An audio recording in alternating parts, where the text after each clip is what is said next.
Mondays are new. Oh, Yorkshire geek got stories for you. Favorite tricks beyond town's grass. Popcorn adventures on time. Magnificent Mondays with fire in our veins. Cinematic journeys, memories and chains. Geeky passion growing pure and strong. In this world we all belong.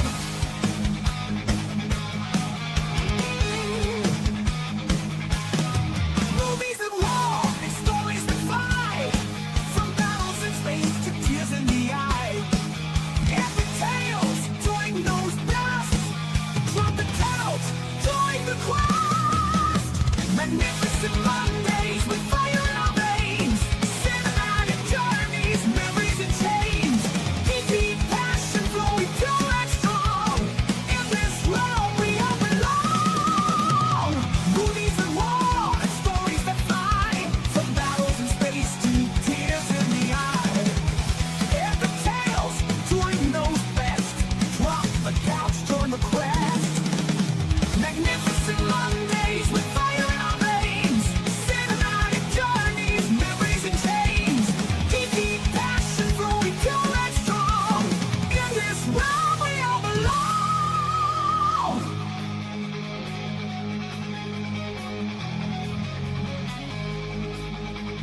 Lights dim, low screens aglow. Troy takes us where dreams flow. Action heroes, villains, dark night. Every scene, heart still light.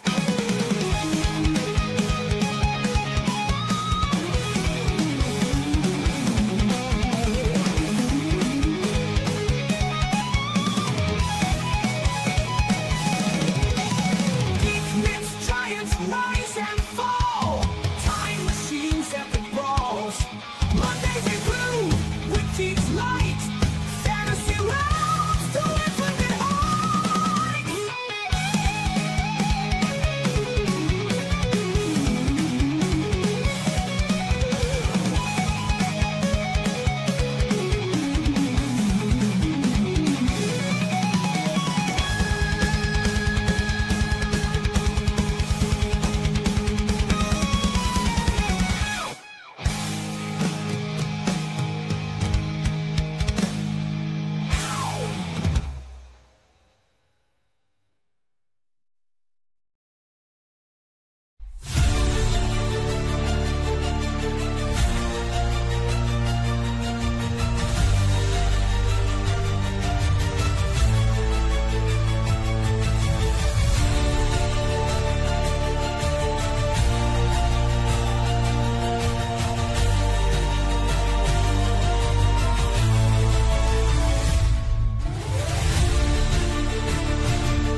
Rawr!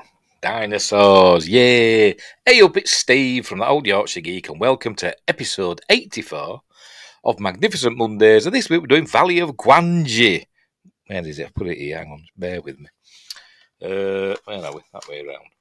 I'm all a dither as usual. There we go. There's my DVD. There's my Blu-ray, El Valley de Gwangi. I can't recommend that. I got it off eBay. I think you can get it off Amazon as well. It's the Spanish version, but it does have English, an English, what they call it, audio track. But it's terrible. It is a terrible thing. Look, I'll show you. It's supposed to be an official Blu-ray, but look, it's just a Blu-ray. Look, you can see it's it's like one I've ripped off. But anyway, so I can't recommend that. Get the DVD. Anyway, so that's what we're doing tonight. If you're a member of the YouTube channel, you can listen to my audio commentary, which I did yesterday. So that's up on the channel if you remember. But before we start, don't forget, like and subscribe, share the videos, drop a comment, hit the notification bell if you're subscribed already. Right, we should be live on YouTube. Yes, we are. We should be live on Rumble. Yes, we are. And we should be live on Twitch. Yes, we're live on all those 3 places. Or in. Explore the description for links for stuff like merch and me books. Get me, they are. Mercury Rapids, light-hearted sci-fi, action-adventure about UFOs and stuff, and Silent Predator, short horror novella about genetically engineered big cats feasting on the residents of a North Yorkshire village. It's all good fun. An Amazon Kindle and paperback. Give them a whirl. My nose is tickling. It means I'm going to have an argument. What's going to happen? Right, is that it? Yeah, that's all I can think of. Oh, yes, as I said, become a member and then you'll get early access videos and exclusive videos, such as my commentaries I've been doing recently. And you'll get exclusive emojis. Throw us a super chat or a super thanks. It will help and go towards keeping the lights on, as they say. Right, I think that's it. So, Valley of Gwangi. Right, here we go. From 1969, although it started production in 67. I think it was filmed in 68. Or it might have been filmed in late 67. I can't remember. I've read it somewhere. Whatever.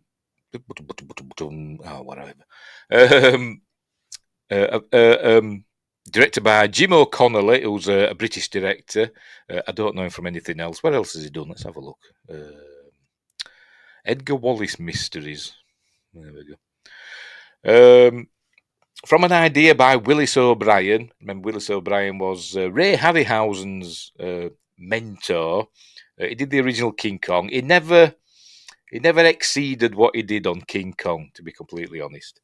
Before King Kong, he'd done The Lost World, then he did King Kong, and then he went on to do Son of Kong, which were kind of made around about the same time as King. It came out the same year as King Kong in 1933. And then he went on to do other things, Black Scorpion, Mighty Joe Young. But Ray Harryhausen did most of Mighty Joe Young. Anyway, stars James Franciscus, Gila Golan, Richard Carlson, Lawrence Naismith, Frida Jackson, Gustavo Rojo, and Curtis Arden, and a couple of other people. And it's an amazing film. It's one of my favourite films. It is really, really good. I love this film. But we'll get into it, shall we? We will get into it. Right, so obviously I'm not going to watch the film because YouTube will go mental. I've already got a copyright strike. I've been to copyright school. I did that today. So 80 days and that copyright strike will go away, thankfully. Anyway, so we'll get on with the film. Oh, you can hear me, by the way. I've lowered the volume of my microphone. I don't know if it's something that, because I haven't adjusted anything, but I think it might be something that StreamYards may have done. So I've lowered the volume of my microphone on the little box here and also in StreamYards. You probably can't hear me properly now. Whatever. Let me know in the chat if anybody's listening. Right, so we'll get on with it, shall we? As I said, we'll not be just watching the film, we'll be watching a series of stills. I'll try and remember the things I've learned about it and all that stuff. So off we go. Right, I will full screen this. I will pop myself down in the corner. Just bear with me while I do this. Is it that one? Yes, it is. And there we go. Right, we're off. We're off and running. There it is. Did I pause it then? Yes, I did. So off we go. Off we jolly well go. Right, Warner Brothers 7 Arts. This film came out just when Warner Brothers were having a change of management.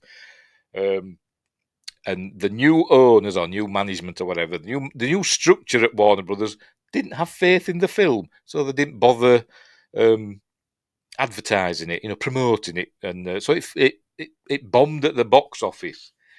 And Charles H. Schneer, Ray Harryhausen's producing partner for many years, thinks this is their worst film, which I don't agree with. Have you seen Three Worlds of Gulliver? As bloody awful as that film. But anyway, right, so off we go. Valley of Gwangi. We begin. We're in somewhere. It's supposed to be northern Mexico, but it was actually filmed in Spain, in Andalusia and Almeria and all that places like in Spain. I don't think went anywhere near America in the making of this film. Because there's lots of Spanish actors, British actors, an Israeli actress. But anyway. And Adam Gamer's here. He says he's off to Turkey on Saturday for 2 weeks. Very nice. Hope you have a nice time. I've never been to Turkey. Never been. My sister has, but I've never been. Anyway, hope you have a nice time and get a good suntan if it's one of those sort of holidays that you're going on. Right, where were we? Right, so we're in northern Mexico somewhere around about the turn of the century, so about 1900-ish. The turn of the 20th century, 1901, whatever. Right, so we're going to meet up there. We're seeing the barren wasteland of somewhere in Spain. And we hear the voice, Miguel, and there it is. That's Carlos. He's looking for his brother. Carlos is kind of the baddie of this film. He's portrayed as kind of a baddie. But I don't think he is. I feel sorry for Miguel in this film. He only does like one bad thing, two, if you want to call it that, but really one bad thing. And it's not really an evil thing he does. He just blames somebody for something because he's kind of jealous. But and that's about it. Other times, he's super brave and keeps rescuing people and saving people's lives. But anyway. Right, so here we are. We've seen that they are a band of Mexican gypsies. They're looking for Miguel, and here is Miguel. He comes stumbling out, covered in blood, look, with a sack with something alive in it. Hang on. Oh, here he is. He falls over. And then we see something's kicking about in the sack. We learn later on it is a tiny little prehistoric horse. I don't know what they've got in the sack in real life. Is it like a dog or something? I don't know. Later on in the film, in a wide shot, they use a baby goat. So maybe it's another goat that's in there. I don't know. But anyway. Right. So anyway, they find him. There he is. He's obviously been got by something. And he passes away, uttering the words, Gwangi, obviously overdubbed. A couple of the actors in this film did have their lines overdubbed. Gila Golan, she had her lines overdubbed. I don't know who by, because she had a thick Israeli accent, did Gila Golan. And so did Gustavo Rojo here as Carlos. He had his lines overdubbed as well. It happened a lot in the 60s and 70s. Poor Caroline Munro, poor Caroline Munro, often had her lines overdubbed. And I think Valerie Leon did in Blood from the Mummy's Tomb, I think. Anyway. Right, so here we see Frida Jackson. Where is she? Telling Carlos not to take what's ever in the bag. I don't. Did they just leave Miguel there? I don't know. But Carlos buggers off with what's ever in the sack, and then she turns around. We see she's blind. So God knows, blind in that eye. She's got a patch over that eye, so God knows what's happened to her. But it's Dame Frida Jackson, classic British actress, who kind of lowers herself to. She's done 2 Ray Harryhausen films. She's done this one. And Clash of the Titans, I think she played one of the Stygian witches in Clash of the Titans. Anyway, she warns him, he who steals from the Forbidden Valley, I don't know, whatever. But anyway, and then we get to the opening titles. Here we are. Some cool drawings and stuff with great music from, I forgot his name, Jerome Moros. I've forgotten. I've got to look it up. I've forgotten. Yes, Jerome Moros. I'm probably mispronouncing that. But cool music. We'll have a little listen, shall we? We'll have a little listen. I won't play much of it.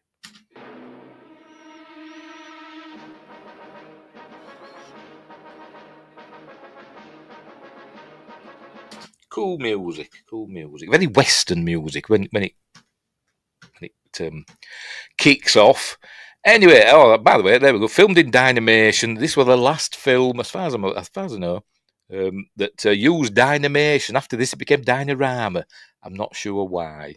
Maybe there were some copyright things going on. I don't know. But anyway. Right, so there you go. Associate producer and creator of visual effects, Ray Harryhausen. No, you can't see from my fat head. Just bear with me. Hang on, I'll remove me. There. Gone are the days when one person did all the visual effects, but that's what happened back then. That's what happened back then. And it took him a long time to do all the stop motion animation, and it's amazing. Right, here we go. We're into the film. Somewhere south of the Rio Grande at the turn of the century. This, as I said, this is not filmed in Mexico. It's in Spain, in Almeria. I don't know if this is what Almeria looks like in real life. When I were doing my commentary, I said, I'll look it up on Google Earth, and I forgot. Shall we do it now? I'll do it now. What the heck? We're live. We're live. Right, Google Earth. Where are we? Oh, it's maps, in it. Maps I'm looking for, isn't it? Right, zoom out. Right, head down to Spain. Where the hell's Almeria? I have no idea. I'll type in Almeria, Spain. Right, Almeria, Spain. Oh, it's down. It was way down the bottom part of Spain. Right, I don't know which part it is of this area. Because there's Almeria. Hang on, we'll look it up. We will look it up. Hang on, it'll say here where it was filmed, I think. Development, special effects. Come on, filming, casting, location shooting. Right.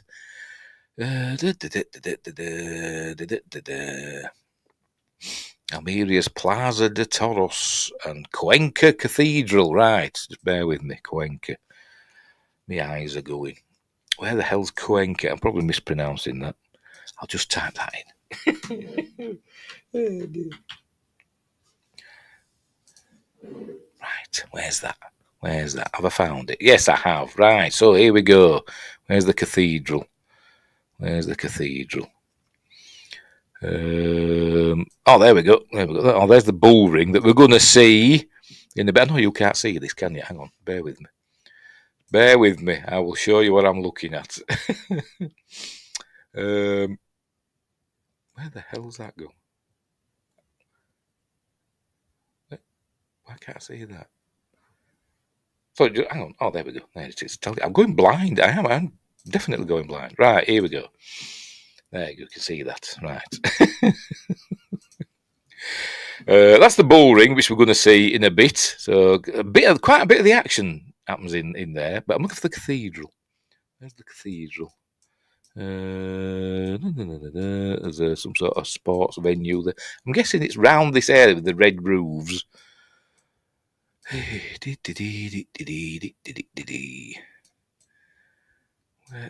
Where could it be?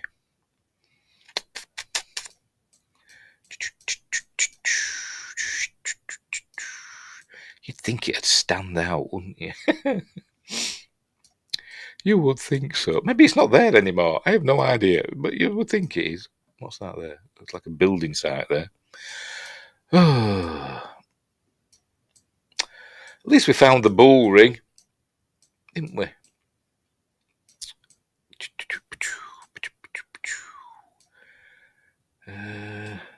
I bet I've gone past it 1,000,000 times, haven't I? What's that? That's not it, is it? Is that it? Don't know. Anyway, let's pick a street and see if the streets look like this. I'm going to go down in this area in the centre of town. Right, here we are. Street view. Let's just pick that street. See what that looks like in real life. Not much like this film, to be honest. Anyway, whatever. Right, okay, back to the film. Right, so here we are at this town. I don't think we told the name of the town. I could be wrong, but anyway, the Breckenridge Wild West Show is rolling into town. Here we are with elephants and stuff. Not many elephants in a Wild West show. Never mind. So here we go, and there's TJ Breckenridge, played by Hela Golan, who seems to have an amazing life story, which I didn't know until looking her up just now. That's Richard Carlson. He plays Champ. He's kind of a father figure to TJ. And there's the rest of the gang in the background. There we go. It's quite a big troop, isn't it? And but anyway, apparently they're losing money. They don't get a lot of viewers, not viewers, customers. Ticket purchasers. So they're struggling. There we go, fella with a lasso. The kids are enjoying themselves, and here we meet James Franciscus.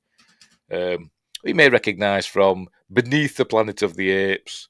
He played Brent in that cast because he kind of looks like a young Charlton Heston, doesn't he? But here he is. He plays Tuck Kirby, a former beau of TJ Breckenridge. But anyway, here he is meeting Lope, played by Curtis Arden, who's a young Mexican lad who can get you anything. So he's going to get Tuck a horse now. So here we are. So he becomes a friend of Tuck. So right, so they're going to do business. Then we're at the bull ring, which we've just seen in real life, and Justin's here. Yay! Hello, Justin. Here we are. Looking at the Wild West show. Here it is. Lots of cool stunts. I must admit, cool stunts going on here. Cowboys and Indians back in the day. Kind of look like Burt Lancaster also. A little bit, yes. A little. Not as bulky as Burt Lancaster, is he? But anyway, I used to be able to do a good Burt Lancaster impression, but I don't know anymore. Ha ha ha! Such a face. Anyway, whatever. Right, where were we? Cowboys and Indians, all fun and games, firing blanks at one another, and almost killing each other by setting their things on fire. Then this fella's got to bail out, and where is he? He bails out, and then just has got to lie there. Here he is, got to lie there in a fetal position, and hope he doesn't get trampled by horses. But anyway.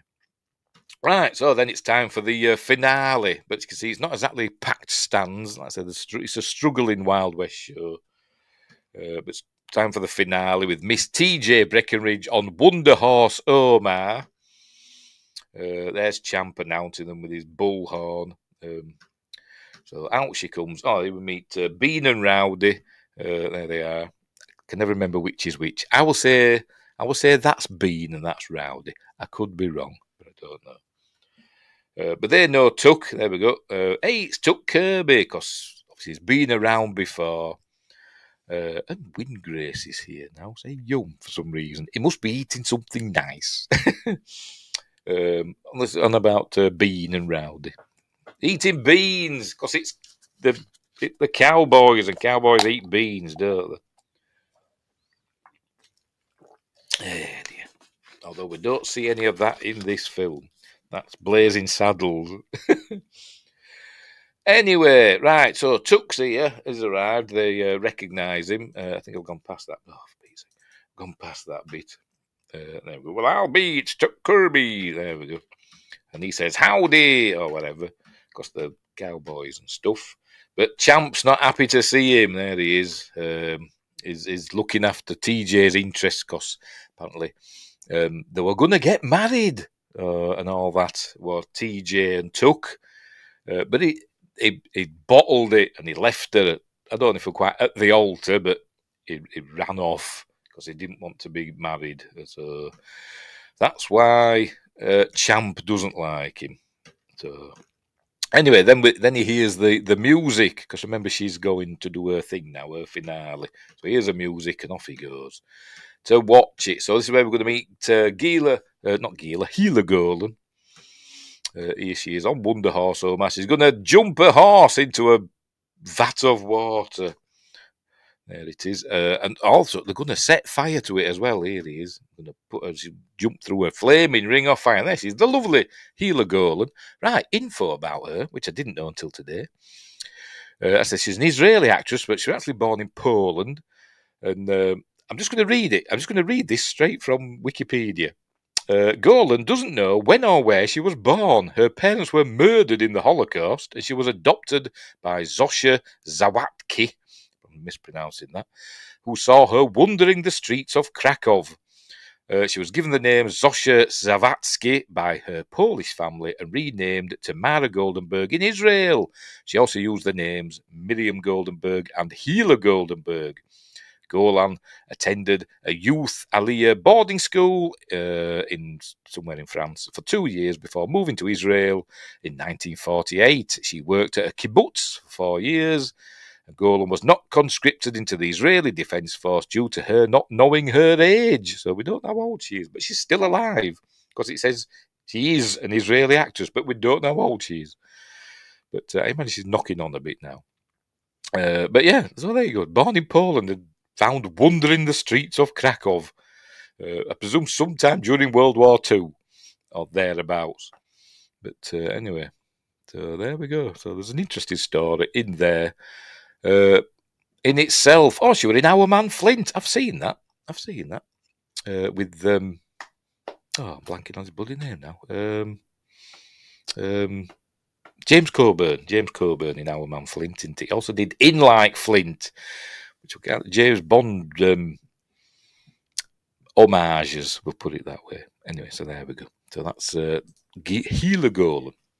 Anyway, here she is on Wonder Horse Omar, getting ready to leap into a flaming tub of water. Here we go. But she sees Tuck, and that puts her off a little bit. But eventually she does jump in a not great effect, to be completely honest. There's the band getting ready to the drum roll. There we go. The flames are going. Off she goes. And then it's not great. This effect. Here it goes. Come on, Omar. Get on with it. Look at that. It's not the best, is it? It's not the best. Come on, Ray. You can do better than that. But anyway, it'll do. Remember, this was made in This was released in 1969.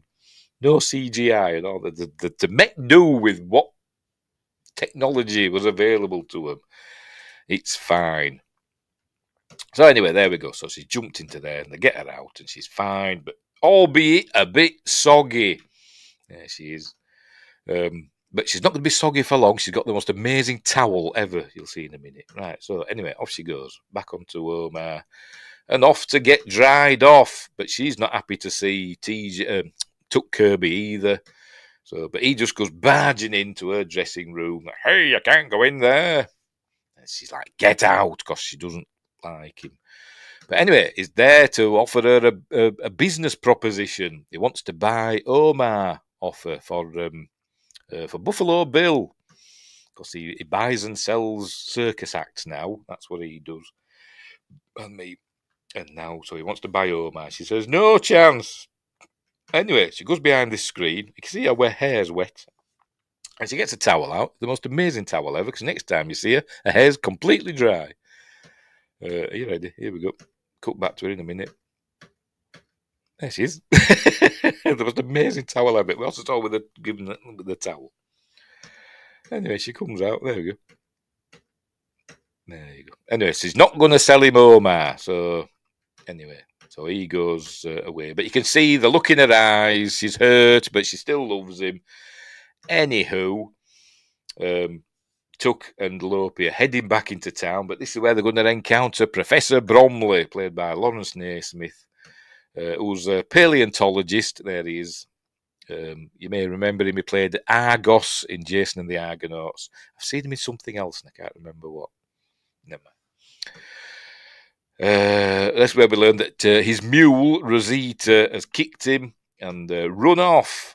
So, anyway, so he gets on Lopi's donkey, and this poor donkey, you'll see it walking away, and it looks like its legs are about to break. Poor animal. Look at it, poor thing. Oh, poor little thing. Anyway, that's Rosita. Rosita's found her way home. Right, so Rosita comes to a sticky end later. Right, so where we're going to learn what Professor Bromley's up to. He's found a fossil that's got the bone of a humanoid and the footprint of a Neohippus. It's going to show us in a minute. So he thinks that humanoids have been around for a lot longer than previously thought. So But we learned that maybe that's not true because we're going to see a living Eohippus soon. That's what he's saying there. Look, so that's his prized possession. We also learned that Eohippus didn't have hooves; it had toes, 3 on its front feet and 4 on its back feet. So right, back at the bull ring, we see the prattling about with the bull. Carlos wants to speak to TJ in private. He's obviously got feelings for her because, she's gorgeous. She came second in the Miss Israel contest in 1960, and she came second in Miss World in 1960. That's how gorgeous she is. Anyway, don't know who won, but anyway. So she owes him money because it's where we learn about El Diablo, which is the Eohippus. Which is what we're in the sack. He sold that to TJ, and he owes her money, but he wants to be with TJ, together in a romantic sense. Anyway, that bull's having fun. There we see Matador. Is it a matador? There's matadors and toreadors. I don't know the difference. It's cruel, it's bullfighting, although we don't see it get speared to death in this. Anyway, here comes Tuck and Lopi. He's come to ask her if she's, reconsidered selling Omar. She said, "No, I'm not selling him Omar." And then Lopi, the little, God, I hate kids, decides he wants to go and play at being a bullfighter. So, anywho, so there he is. Hey, Toro. Obviously, he's not put a kid in with a real bull. You can see there's that kind of a. There's a join along there. It's pretty good. It's a pretty good join. Anyway, Tuck gets in because he falls over. The bulls come in. We see it. Here it comes. Look, that's a real bull, is that, isn't it? Reminds me of that cartoon with Bugs Bunny. I can't remember the name of the cartoon. Where Bugs Bunny went up against a bull like that. And the bull's like sharpening his horns on what they call it? A wheel thing, sharpening wheel, whatever they call it. It's very amusing. But anyway, so Carlos jumps in. That's not Carlos, but it's supposed to be Carlos. Jumps in and wrestles the bull into submission. Saves both Tuck and Lopi because he's a super brave man. And then, but, he thinks that this'll impress TJ. But, there we go. She's still in love with Tuck. Then we cut to in her rooms, and she's tending to his wounds. Poor Carlos. Anyway, so they're still on about that. And he says, "Oh yes, you're good. I know you're going to sell me Omar." She says, "Yeah, of course, whatever. You've got a deal." He says, "What you talking about? You wouldn't sell me a minute ago." She says, "I've got a new act." But we learn that the new act also uses Omar, so I don't know why she's willing to sell him Omar when she needs Omar, but whatever. Anyway, there's just some more kissing and stuff. Right, so he's going to show her. She's going to show him El Diablo. He plays a little musical box, and out comes El Diablo.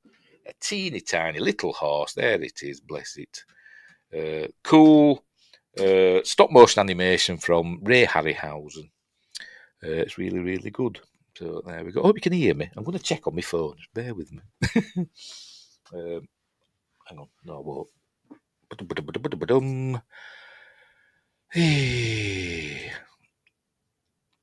I'm doing a lot of faffing about tonight, aren't I? Never mind. Just bear with me a moment. I just want to make sure you can hear me properly. You'll hear my voice. Yes, you can. You can hear me. Right, off we go. Anyway, where were we? So here's the Eohippus, the dawn horse, prehistoric horse. Didn't live at the same time as the dinosaurs, but never mind. There it is. Cool animation from Ray Harryhausen. It says he tried to get it to look like just basically a miniature horse, even though it's really teeny tiny. He tried to animate it to make it look like a horse and not just like a dog or whatever. But I think he did pretty well. And cool. He gives his creations, character, because as they're moving about, he's animating it as though it's looking at them and taking an interest in what they're up to. Look, watches them walk off. There you go. Hang on. Watches her walk off, and then watches Tuck walk off. Great animation. Right, so that's the trick. That's the what she's going to do. It's El Diablo's going to dance on the platform on Omar's back.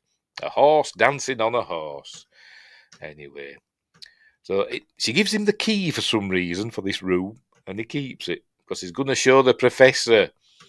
There he goes. He shows the professor, and he realises that it is a Eohippus, and he wants to know where it's come from. So they said, well, we'll go and ask Carlos. So they go and ask Carlos about where they got the Eohippus from. Bromley's saying, I'm going to become Sir Bromley, Sir Professor Bromley, or whatever. Horace, that's his name, and it's Sir Horace Bromley. And he's thinking of Barnum and Bailey and name up in lights and all that stuff. Right, so they go see Carlos. But he doesn't tell him where he got it from, where he found El Diablo, but it gives them some clues, talks about the old gypsy woman and all stuff like that. So they decide to go and, there we go, Tears Arena. That's the gypsy woman. Frida Jackson.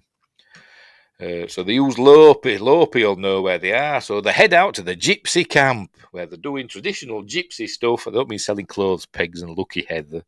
They're doing dancing and stuff. For some reason, I think there's going to be a fight's going to break out between two ravishing gypsy women, like in From Russia with Love, but that doesn't happen. We just see a gypsy woman dancing.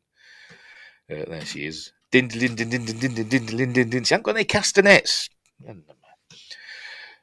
Right, so they go see Tears Arena, but she won't help them. There you go. She won't take them to the Forbidden Valley. So they think, oh, we're wasting us time. Tuck says we're wasting our time. So he walks off. Thinks this is a waste of time. But Bromley has an idea. And he says to her, if you knew where the horse was, what would you do? And she says, return it to the Forbidden Valley. There you go.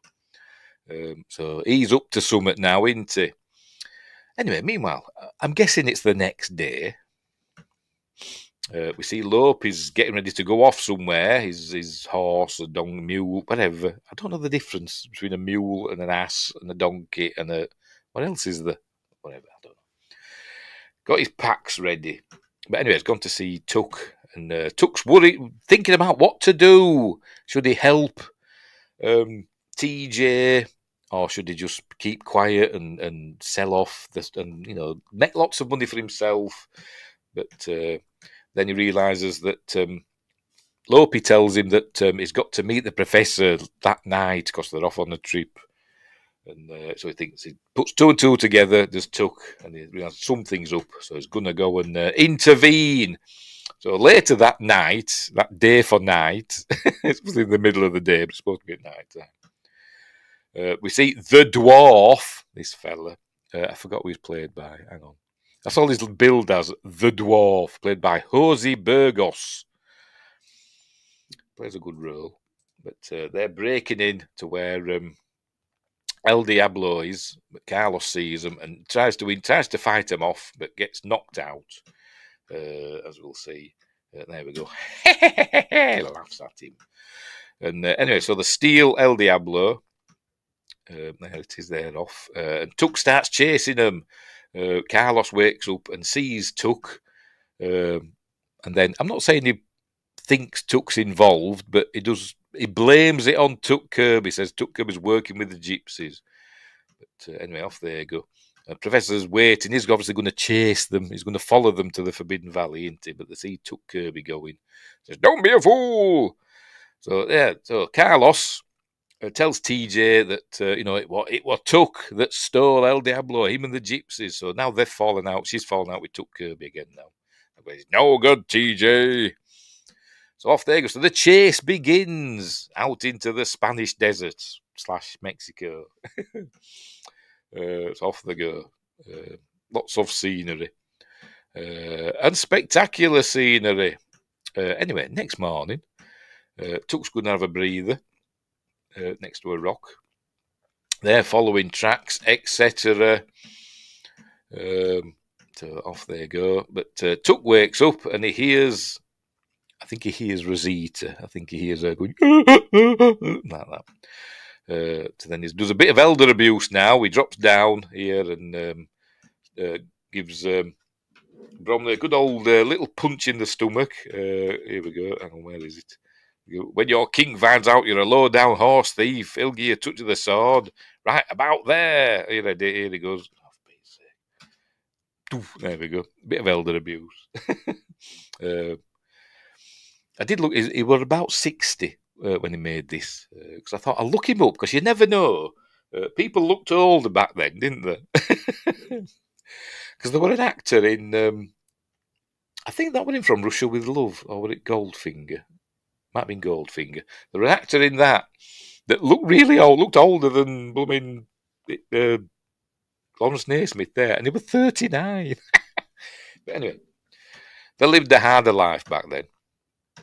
Anyway, so he talks himself out of it. He says, we've got to follow him to the Forbidden Valley because, where there's one Eohippus, there must be more. Imagine what Miss Breckenridge could do with a dozen Eohippi. So he thinks, all right, then we'll carry on. Although we never see another Eohippus. We never see more than one of each creature. Pardon me. But anyway, never mind. There you go. So, all right, and he takes all of Lopi's water for half a peso. Look, he just pours it over him, just wasting it. I'd be like, steady on, Tuck. That's all we've got. Anyway, right. All right, they're letting El Diablo go. There we go. He's got it in a sack. Off it goes. Back to fly, little one, fly home to your master. Lots of weird accents in this. I imagine he's probably dubbed as well.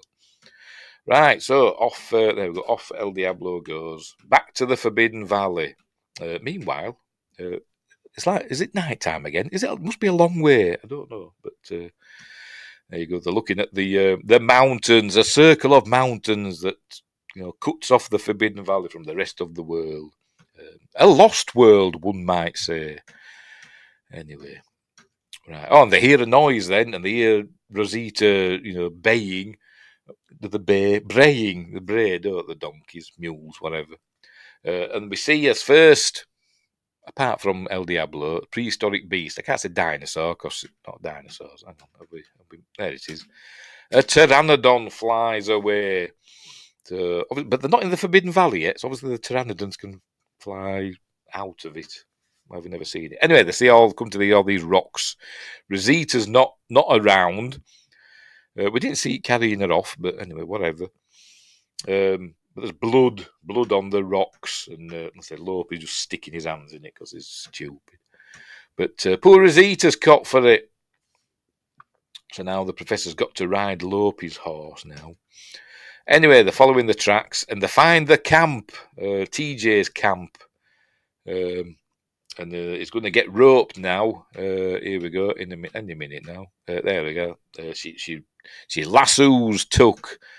But then the sea, there we go, the sea, El Diablo there, by this horse, which just happened when they were filming the horse, that it just happened to turn its head like that. Ray Harryhausen thought, cool, I'll make it look as though it's looking at El Diablo. So there we go. That was a cool bit of happenstance. But so they're going to chase El Diablo now, and there's one shot where it's not a stop motion prehistoric horse. So we'll see if we can catch it. Is it this one? No, it's not that one.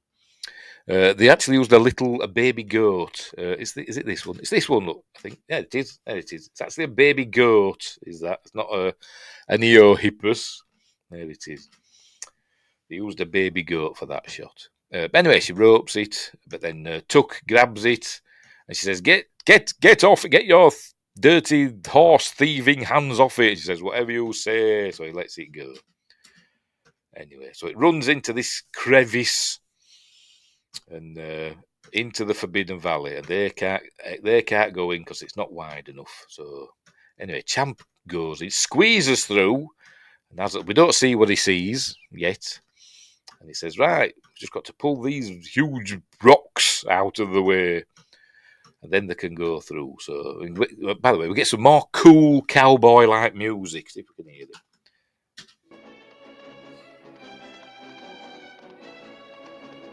Proper Western music, that, isn't it? Anyway, so here they go. They're entering the Forbidden Valley, so we're going to get a view of it now. There we go. Cool map. I presume it's a map painting. It looks like a map painting of the Forbidden Valley. Very prehistoric-like landscape. And I've always said in Red Dead Redemption, where the hell? Oh, I can't find it down there. Red Dead Redemption. They had a part when you go to Mexico in Red Dead Redemption, the first one. It's got like a rock formation like that. I can't remember what they call it. Something like Rio de Diablo or something like that. And I always said that they should have done a DLC of like where you've got to catch some dinosaurs in Red Dead Redemption, but they never did. So, anyway. Right, so here we go. So I think this is a combination of actual landscape, which again is in Spain. This distinctive erosion pattern and the map painting. Anyway, so here we go. And we're gonna see a dinosaur in a minute, or is it gonna? Are we gonna see the pteranodon first? Could be the pteranodon first. Yes, we're going to see the pteranodon first. It's going to pick up Lopi. Here it comes. It describes it as a pterodactyl, but it's not. It's a pteranodon, isn't it? So it carries off Lopi. There it goes. Carlos saves him. Much like he's always saving Lopi, isn't he? Carlos, there we go. Lopi's obviously too heavy. Don't know how it carried off Rosita, a big heavy mule, but I'm guessing it must be a different one.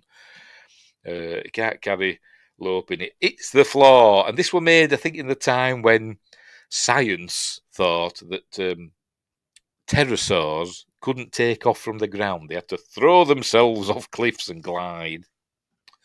But now we know that they could take off from the ground. But anyway, Carlos is going to throttle it. He's going to break its neck. He's going to fight with a big model, a big rubber one. But there he is. And he kills it. And this is where Professor Bromley wrongly identifies it as a pterodactyl. Although pteranodons are technically part of the pterodactyl family, I suppose. They're called pterosaurs, aren't they? But anyway.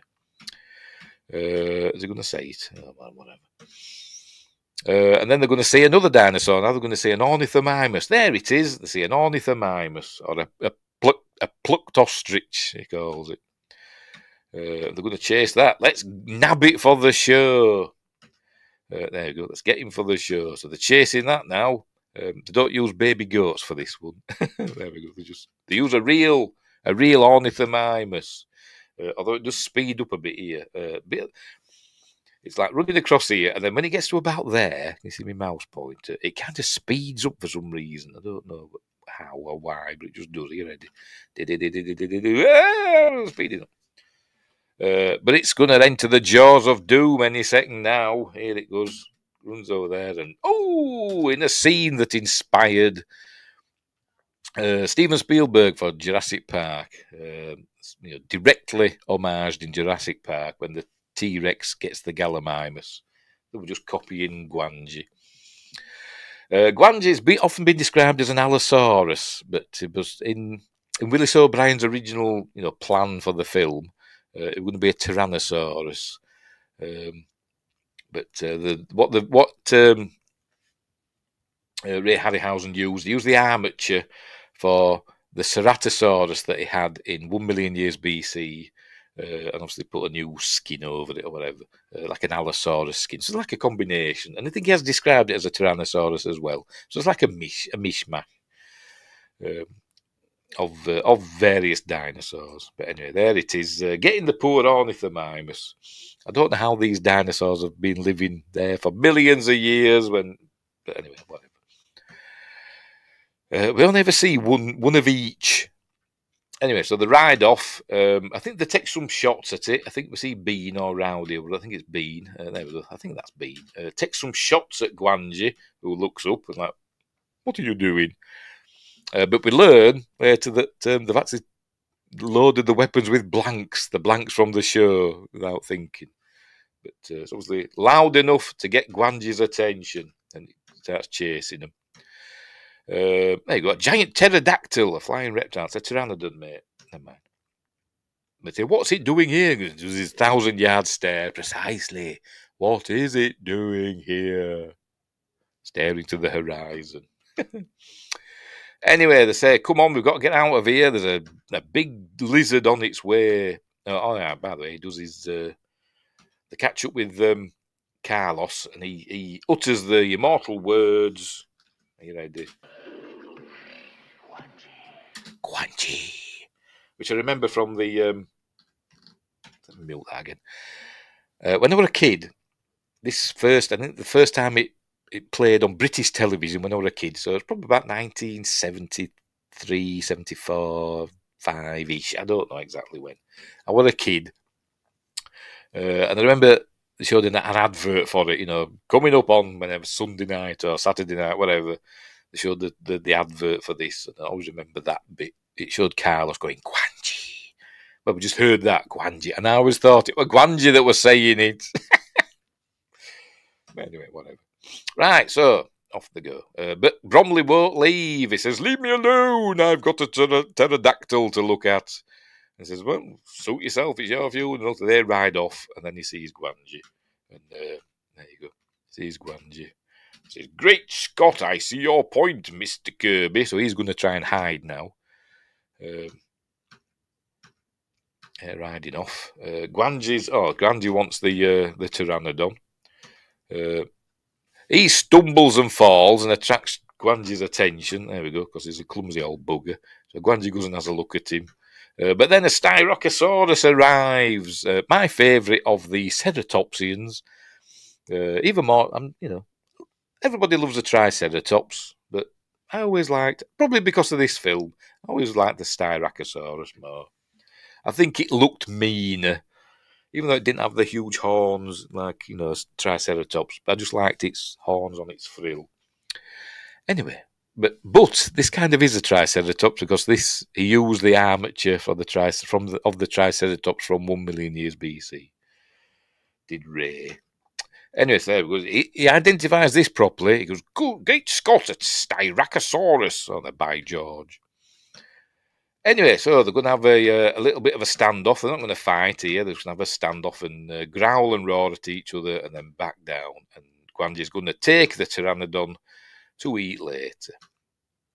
Right, so they decide just to stop for some reason. I don't know why, but they're just going to stop in that and camp in that cave. Maybe the hour is getting late. I don't know. But then we cut to presumably later on. After the sun's set, they've got a fire going. This is where we learn they've got the blanks from the show. So they haven't even got any real bullets. So Tuck says, well, we'll sharpen these things into a spear. And Bean tells him, I don't take orders from no horse thief. So then fisticuffs happens. You ready? Because proper manly men. So, Lopi, he says, Lopi, tell him what the deal is. And he says, it was the professor and the gypsies. And they say, Carlos said it were you. Said, But they're going to fight, but they don't. So. Right, anyway, somehow they dug a big pit. I don't know how did they do it with the hands? Do they have shovels? I don't know. Maybe they have. I didn't look at their packs on their horses. But anyway, they dug it really quickly. Yes, just make a lathe. A rudimentary lathe. Because they haven't even found what's Gwangi's motivation, have they?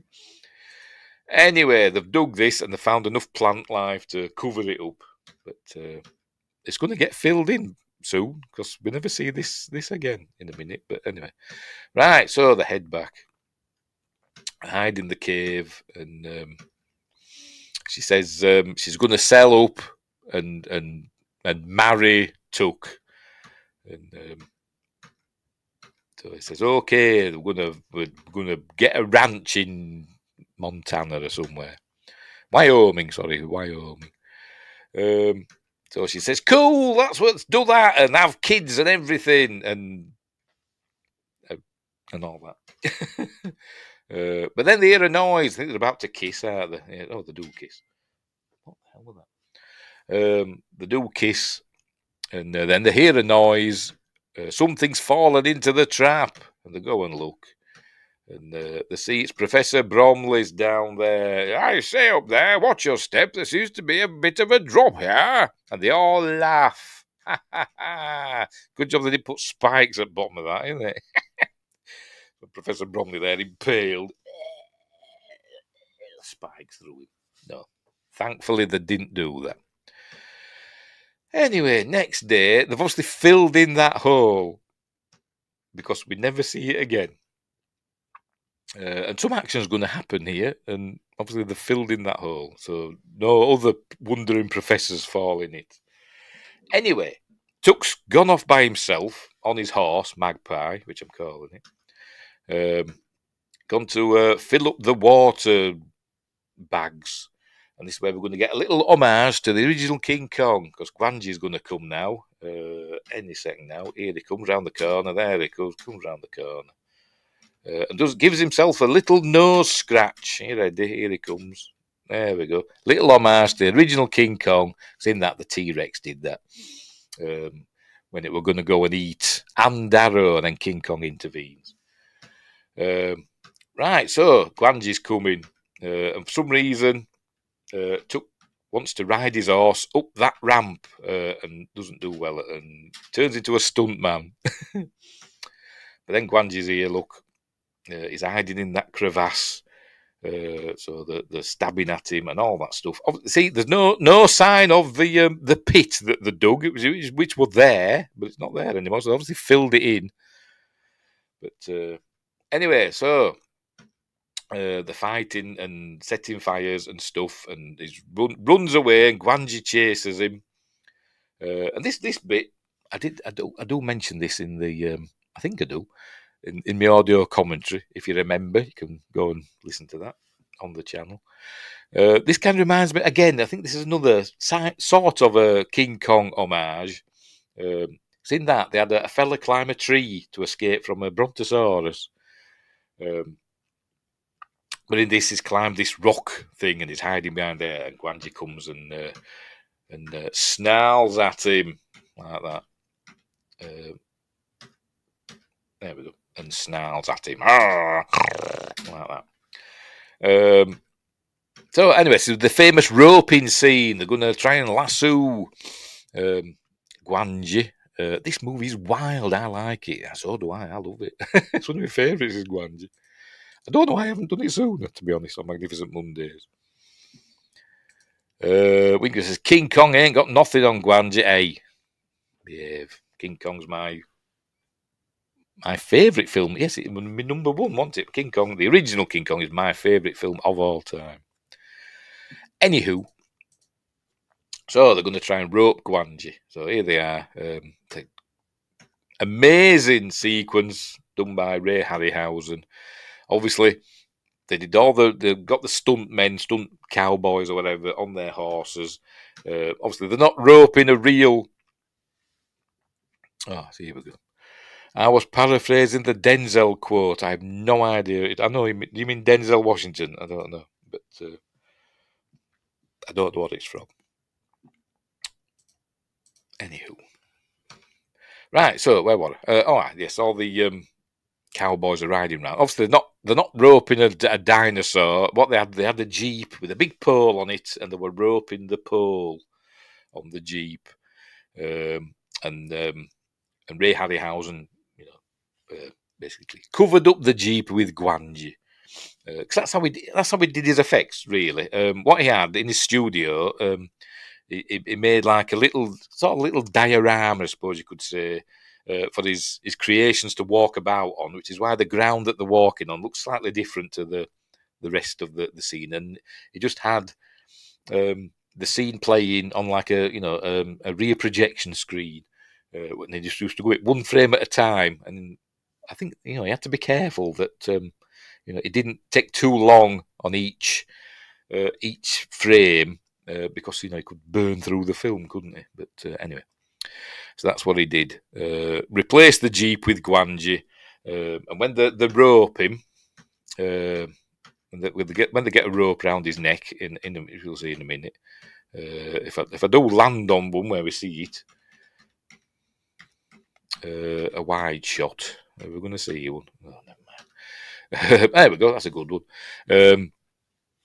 He had to match up where the real rope goes and the fake rope on which is a wire. It's a wire that he's got sticking out. So he's got to line that up exactly with the real rope, which is obviously going to the pole on the Jeep. And he did an amazing job because he does it with the several of them at one point. Justin says, great movie, Training Day. Never seen it. I'm not a massive Denzel fan. I can't. I've probably only seen him in a handful of films, to be completely honest. I'm nothing against him. I don't know. But anyway. Right, so they're roping him. I don't know what they're expecting to do. Don't know, but there's another shot where we can see the real ropes and the fake ropes. I suppose if you go through a frame at a time, you'll see some discrepancies, but it's still pretty amazing, if you ask me. But the Styracosaurus is going to come and put the mockers on their plan. They think they've caught him. But here comes the Styracosaurus again, ready for round 2 with Gwangi. So they ride off. Gwangi bites through his ropes. And there you go. He's going to start biting through his ropes. In any second now. There he is, biting through his ropes. And he's going to start fighting the Styracosaurus. There we go. And the Styracosaurus starts getting the upper hand, and they do a thing that it repeats in Ray Harryhausen repeats in or whoever wrote the script, whatever, repeats in Golden Voyage of Sinbad and Sinbad and the Eye of the Tiger, which are the next 2 films, where the monster fight is swayed by the actions of a human. In this one, it's Carlos. He spears the Styracosaurus, thus tipping the balance in favour of Gwangi. In Golden Voyage of Sinbad, it was the what they call them now, Centaur and Centaur Cyclops and Griffin fight in it. The Griffin were the goody monster, and that happens in that as well. And also in Sinbad, Sinbad the Eye of the Tiger. What happens in that? I've forgotten. They do it in that as well. I can't remember which one. Oh, it might have been the Trog and the saber-toothed tiger. I think it happens in that as well. Actually, no, I think somebody slashes the saber-toothed tiger, but Trog still loses. Anyway, whatever. Right, so they're fighting away. Here comes, there we go, there we go, there's Carlos. He spears the Triceratops. I don't know why. He just decides to. And that allows Gwangi to get the upper hand. And he starts eating chunks out of the Styracosaurus. Poor thing. But anyway, meanwhile, they're throwing the fire about. They've started the fire. They can't get out. They can't go back that way. By the way, Gore, look. I'm going to buy you. So they've got to ride past. Gwangi eat ripping strips off the Styracosaurus. Poor thing. I think in this you can see the Styracosaurus breathing. I think. There we go. You can see it breathing. Look there. Which he did with a bladder inside, which he inflated and deflated. As he animated it. Which is cool. Anyway, they get by and they run, but Gwangi chases them and grabs hold of Carlos. There he goes. Soon after Carlos, look, he's going to get Carlos. There we go, in a minute. Oh no, Carlos is going to cop for it. Although we don't see Carlos die, we just hear a scream. So I'm guessing Carlos, for the sequel, Carlos is still alive. Or maybe not. Or maybe not. Anyway, Carlos's horse escaped, but Gwangi continues chasing after him. Here he comes through the tunnel. Is he going to show it? I think he just shows his head poking out. I think. Yes. There he's trying to get out. Then we have another dodgy. It's not even an effect. They just was like a model of Gwangi and just slide it down a hill. See him there trying to get out. Here he comes. There we go. It's all going to come out now. Come on, Gwangi. There we go. There we go. Oh, it's like a toy dinosaur that just push out, look, and covered in rubble. It's fine. On this one as well, where to make it look as though Gwangi's breathing, they just rock it from side to side. Look. Look. There we go. It's alive. It's fine. So, there we go. They've caught Gwangi, or the Will Ducks. There he goes. Ties a rope around Gwangi's muzzle. There they do that, look. So he can't bite them. So there, we're going to lug this sucker back alive. And now somehow they find enough wood in this desert to build a cart or carriage or whatever you want to call it, a transport to get Gwangi back. How long did it take them? I have no idea, but they built that in no time at all. There they are. And Gwangi, look, he's fine. He's just tied up. He's okay. Anyway, they encounter Tiazarina and the dwarf. There they are. They've obviously walked from town. Remember, it quite a long way. It took them a couple of days to get to Forbidden Valley, didn't it? We had a couple of night sequences on the way, didn't we? So they've obviously walked. So they've been walking for ages. And she knows that Carlos is dead. She saw it in a dream. The snapping jaws, the riderless horse, and all that.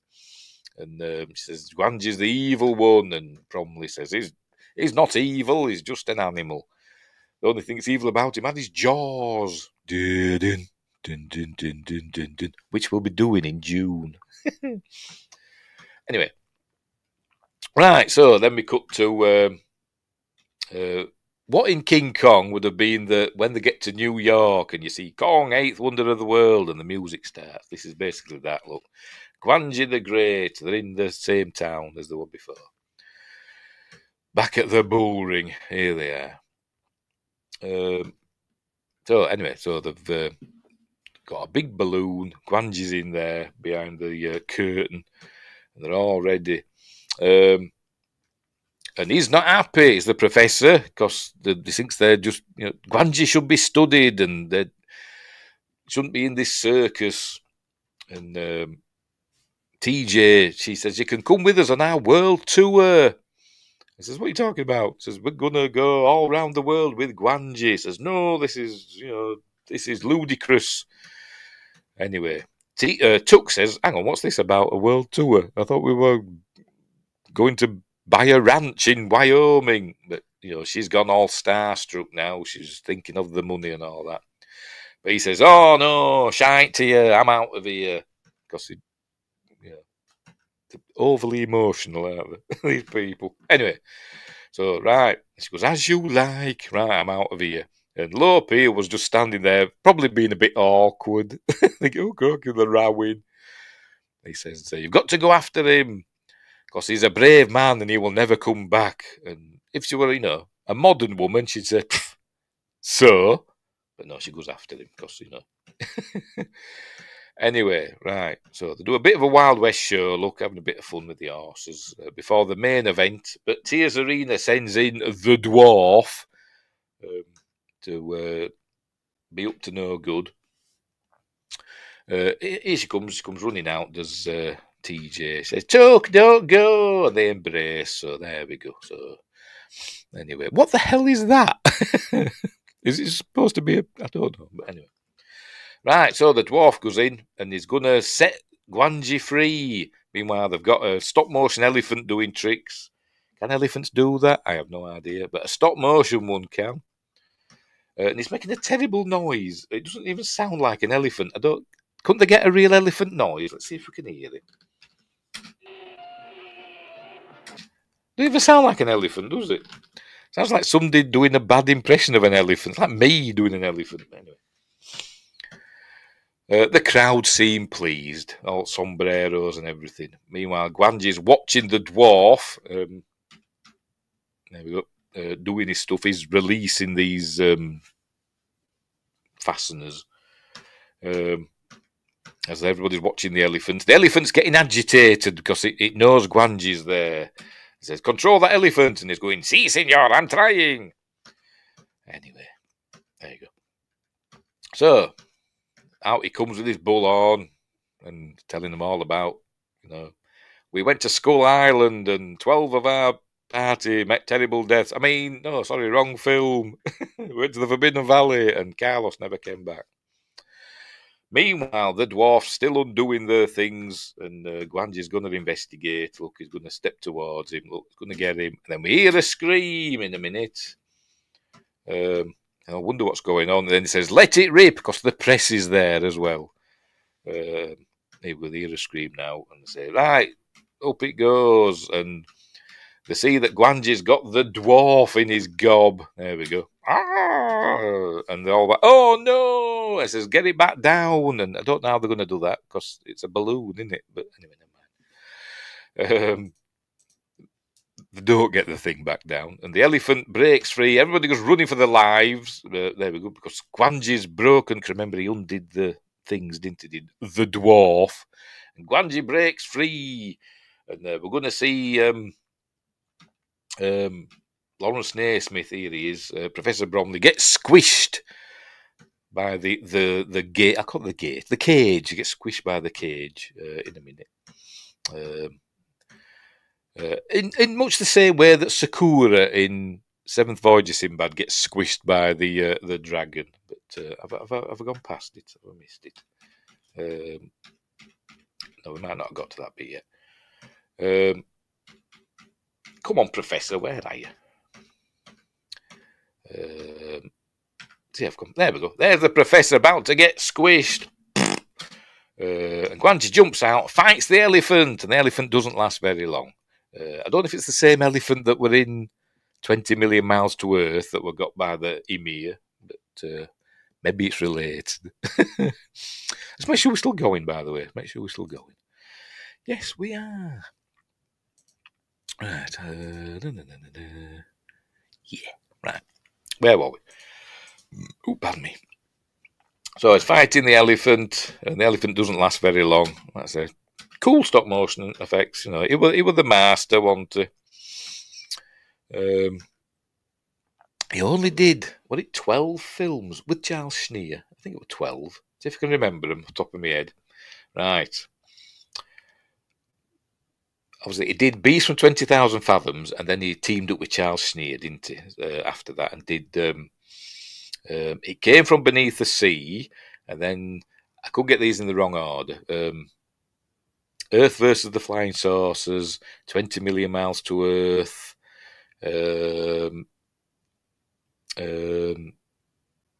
First Men in the Moon, Three Worlds of Gulliver, Mysterious Island, Jason and the Argonauts. These might not be in the right order.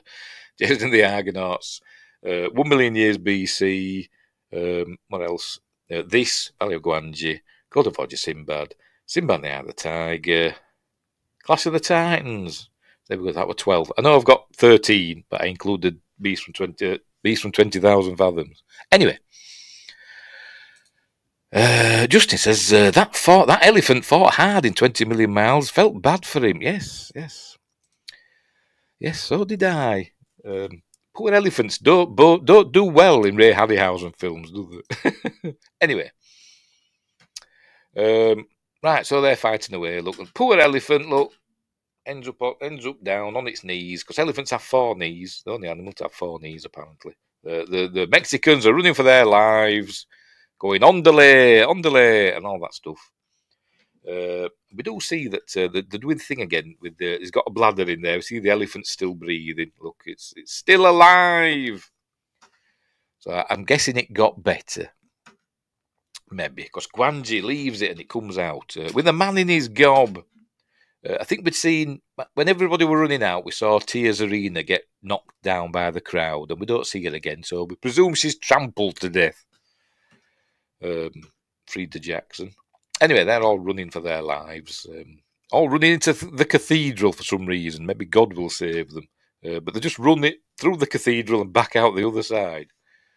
Anyway, I wish we'd found this. I wish we'd found this on that when they were looking on Google Earth. But never mind. We found the bull ring. Right, so they're all running. Gwangi's chasing them. Not that I'm landing on it. Here he comes. You can tell when Gwangi's coming because the background kind of gets slightly blurry, doesn't it? And here he comes, snapping at the Mexicans. Oh, there's a bit here that makes me cringe. Not that. I might have gone past it. Have we gone past it? There's a bit where a horse goes down on its knees, so to speak. It might be coming up in a bit. I think it might be this bit. Somebody comes riding past on a horse. I'm sure they do. And it makes me cringe because I think that this horse grazes its knees. Here it goes. Here it comes. I think. They're shooting at it. I'm guessing they're not blanks, but they're not doing any good, are they? So he throws his gun at it. Come on with your horse. Here we go. Is it this bit? That's Bean, I think, isn't it? Here we go. The horse is going to go down. There we go. Ooh, makes me cringe, does that? Poor horsey. Ooh, I bet that stings. I'm sure the horse is fine. Anyway, they're all running through and they go running into the church. Lopi nearly gets got and they close the door just as Lopi comes. I think, hang on, he grabs hold of Lopi. Where is he? Lopi? There we go. Lopi runs in there. Get over there, kid. They close the door. And this is another like homage to King Kong. Obviously, it's redolent of the not redolent. Reminiscent. Main words today. Reminiscent of the big gates in King Kong, isn't it? The cathedral doors. See, everybody's running out the other side. And this is with Gwangi trying to get through, and they're holding the doors shut. But anyway, everybody runs off, and Gwangi comes running in. Not running in, walking in. As everybody runs out, and we're just left with in the church. For some reason, TJ and Lopi are still there. But there we go. They go hiding. Tuck shuts the door that Gwangi came in through, locks that. So they're locked in the church now, in the cathedral. There you go. They can't get in. So it's mano a mano now. One man and TJ and Lopi against Gwangi. So here he comes. There you go. Throws a chair at him. Hey! And leaps over there as Gwangi snaps at him. It's very atmospheric, by the way. Great sound in this. I don't know if we can hear a bit. Great echoing sound, because obviously it's a cathedral, so it's got great acoustics.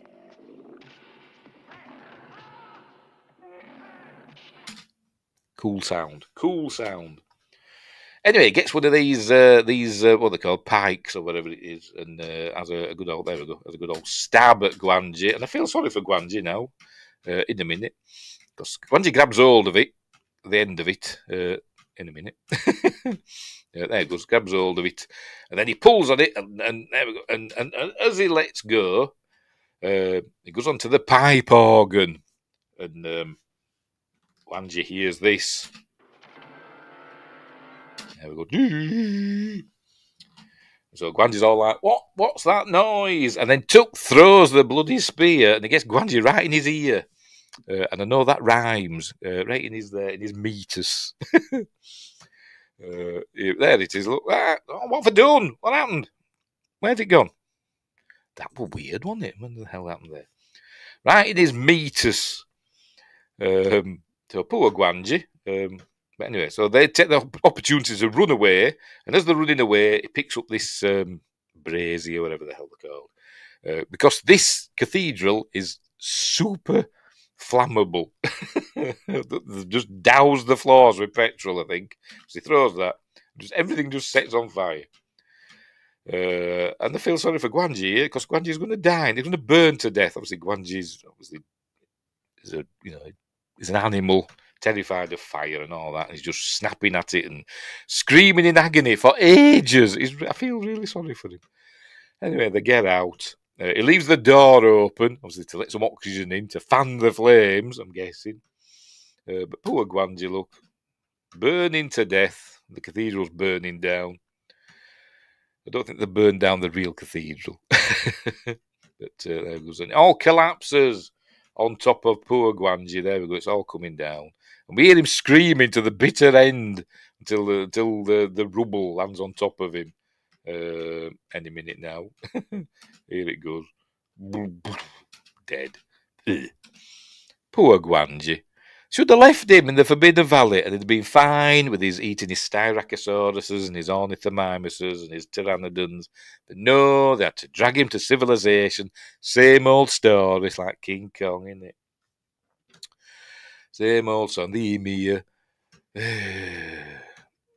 Man thinks he knows better, so they're all looking at it. And little Lopi got tears running down his cheeks. There they are. Are the real tears or are them gel ones? I don't know. But so he's crying because Gwangi didn't need to die. I feel really sorry for Gwangi.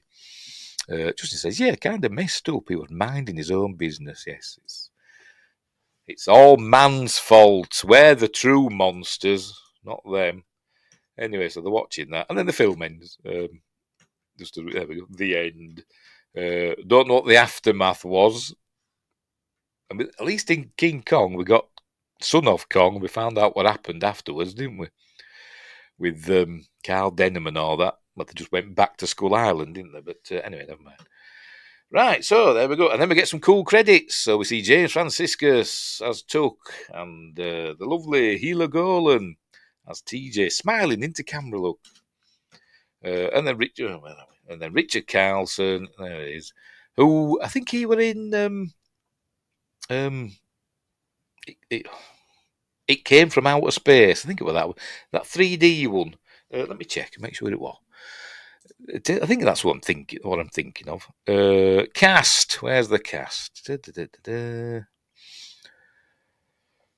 Oh, pardon me.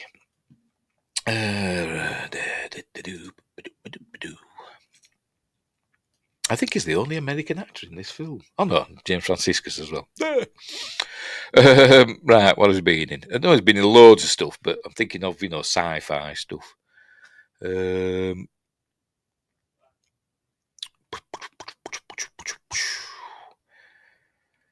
1950s. Yes, It Came From Outer Space. Yes, I thought it were him. Oh, even Creature from the Black Lagoon as well, of course. Yes, he was, wasn't he? Yes. Been loads of other stuff as well, obviously. But I'm thinking of stuff that I'd have seen. Monster movies and sci-fi. Stuff like that. Anywho. Justin says, it's like they brought back dire wolves. They want to bring back mammoths. Yeah, not good. They died out for a reason. Nature selected them for extinction. Sorry, terrible spelling today. Typing too fast. It's fine. But have they brought back dire wolves? It's a bit up in the air, isn't it, about have they just brought back slightly different regular wolves? I don't know. But it's like in Jurassic Park. They said they're not real dinosaurs, are they? Because they've faffed about with them, genetically, haven't they? Given DNA of frogs and stuff, haven't they? So they're not proper dinosaurs. Anyway, whatever. They want to bring back thylacines, aren't they? Tasmanian tigers. But some people said they're still alive, aren't they? We get sightings of them in like Tasmania and Australia. Anyway, bring back Bigfoot. Anyway, where were we? There we go. There's Lawrence Naismith, and then Frida Jackson's Tears Arena, and Carlos Gustavo Rojo. Although his voice, who did his voice? Carlos was voiced by Robert Rietti. I think that's how you pronounce it. Rietty. Don't know who did the voice of TJ. And there's Rowdy. I've got him wrong way around. That's Rowdy. And the other one's Bean. Hang on. Just show him somewhere. There we go. That's Rowdy. That's Bean. Got him wrong way around. Never mind. He looks more of a Rowdy than him, doesn't he? I'd have thought he would Bean, but never mind. And there Lopi. Curtis Arden and Gwangi. Yay, Gwangi gets a credit. As himself, it should have said, shouldn't it?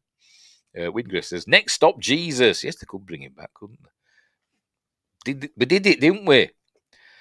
On Friday Night Appointment with Fear a couple of weeks ago. Immaculate, that film with Sydney Sweeney.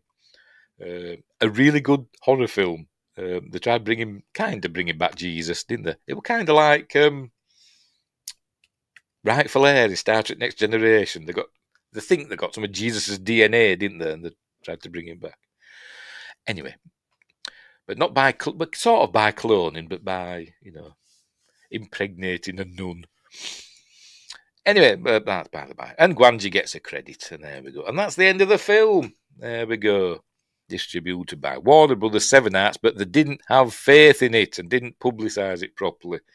And it bombed at the box office. But they did re-release it a couple of years later in America in a double bill with When Dinosaurs Ruled the Earth, that one. Which were ironically not a Ray Harryhausen film. Jim Danforth did the effects in that one, but never mind. Bring back Gwangi, justice for Gwangi. Yes, I agree.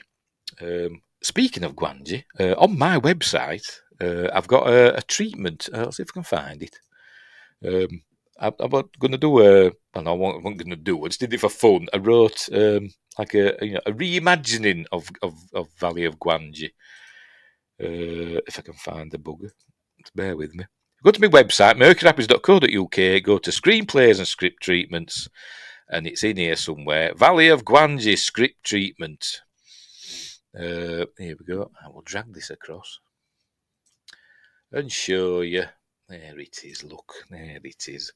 Valley of Gwangi. Based on the 1969 movie. And I wrote a treatment about it. It starts off with a young chap watching King Kong. And he starts talking to this old man. And we learn that this old man, I think, is Tuck Kirby. And he's telling him his story. And there we go. Photographs of dinosaurs, and they go into the Forbidden Valley. There's adventure ensues, but I've not done it exactly the same as the old, as the original. I've got a scene with a herd of Triceratops derailing the train, stuff like that, because all the dinosaurs get out of the Forbidden Valley. And I enjoyed writing it, and there it is, a bit of fun. There we go, quite long, must admit, but go and look for it. You can find it. mercuryrapids.co.uk/Gwangi.htm. Anyway. Trip is off riding Gwangi right now. Trip. Oh dear. Triceratops. Tops doesn't mean tops. It means face, doesn't it? Does it? Yeah. Three, horned, tops face. 3-horned face, that's what it means. Anyway, so give that a read and mill the stuff as well if you want. Back when they used to write back then. I haven't written anything for ages. Anyway, so there we go. So that's the end of Valley of Gwangi. Great film, one of my favourites. Can't remember if it made me top 10. I did my top 10 favourite films of all time. Did Valley of Gwangi get in? I don't think it did it? It should have done. I could be wrong. I'm going to check now. I'll do it in a minute. Hang on. Let's remove that a moment. Can't remember what were in my top 10. Go to my channel. Hey, where are we? View your channel. I forgot what it's under. How long ago was it when I did my top 10 favourite movies of all time? See if I can recognise it. By the picture. My top 10 favourite movies of all time. Here we go. Shush. Right. Let's have a look. What we got? My top 10. Superman, RoboCop, Predator, Spy Who Loved Me, Seventh Voyage of Sinbad, Wrath of Khan, The Black Hole, Star Wars, Close Encounters, King Kong. No, I didn't include it in. That's weird, isn't it? But yeah, maybe it was number 11. We'll say it was. We'll say it was number 11. Anyway, it's DS9 this week. Yes, season 1 of DS9. I'll be doing that on Wednesday. Barring disasters, but yes, that's the plan. And on Friday, where is it? A Friday night, A Point with Fear. Hang on, why am I teeny tiny? On Friday night, A Point with Fear this week, we're doing Late Night with the Devil. Cool film. It's a little bit like Ghost Watch from 1992, the BBC like studio-based ghost thing, but this has got a possessed teenager in it. It's really good. So that's on Friday. And finally watched that this year. Late Night with the Devil. It's a really good film. I really enjoyed it. Could have been better, but I did enjoy it for the most part. Anywho, right, so we're all done and dusted. We'll leave it there. I don't know what I'm doing next week for next week's Magnificent Mondays. I will think of something. But right, we'll leave it there. Like I said, go and watch Valley of Gwangi. I think it is one of Ray Harryhausen's most underrated films. It's one of my favourites of his. I think Seventh Voyage of Sinbad is still my favourite. A lot of people like Jason and the Argonauts, don't they? They like that one most. But Seventh Voyage of Sinbad for me is the pinnacle. But this one's really good. This is my second favourite Ray Harryhausen film, then Jason and the Argonauts. But if you ask me, get the DVD. Don't get this. At least in the UK, don't get this Blu-ray, unless there is another Blu-ray that is available. But that is a terrible Blu-ray. Don't get it. I can't recommend it. But get the DVD. Wingre says, yes, I liked it, but not sure how I feel about the end. Yeah, a weird ending. Well, they could have done better. But it was fun. Pardon me. Yes, it was. Late Night with the Devil. Yes, it has a weird ending that could have been better. Anywho, right, we will leave it there. So thanks, Wingrace and Justin34 and Adam Gamer. And nobody else popped in, did they? Don't think so.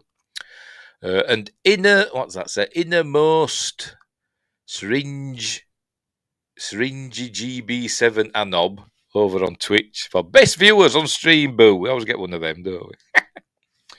Anyway, never mind. And thank you. So we will leave it there. Right, I've got to go and sort some food out for that lad upstairs of mine. Don't know what I'm going to do for him. We will work something out. Right, so again, hang on, let's put this back on before I go. I'll reiterate, don't forget to like and subscribe, share, drop a comment, all that stuff. All right, I was saying, go and watch it, get the DVD and the Blu-ray, or it's on, at least in the UK, Amazon Prime. You can buy or rent it, and you can buy or rent it on YouTube, and all that. And there are other ways to acquire it. It might even be on YouTube, the full film, because people do it, don't they? Put full films on YouTube and don't get into trouble for it.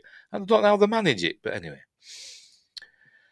Never mind. Right, so I'm going now. So, yes. And explore the description for links and stuff. And check out my website, mercuryrapids.co.uk. Not Mercury Rapids, mercuryrapids.co.uk. Because there's lots of links on there to look at for various stuff. Right. And you can check out thatoldyorkshiregeek.co.uk. But that's just my YouTube stuff that I put on there. Anyway, right, so we're all done. So thanks for watching, and wherever you are, look after each other. And until next time, hang on, I'm trying to find my thing. Right, until next time, I'll say there.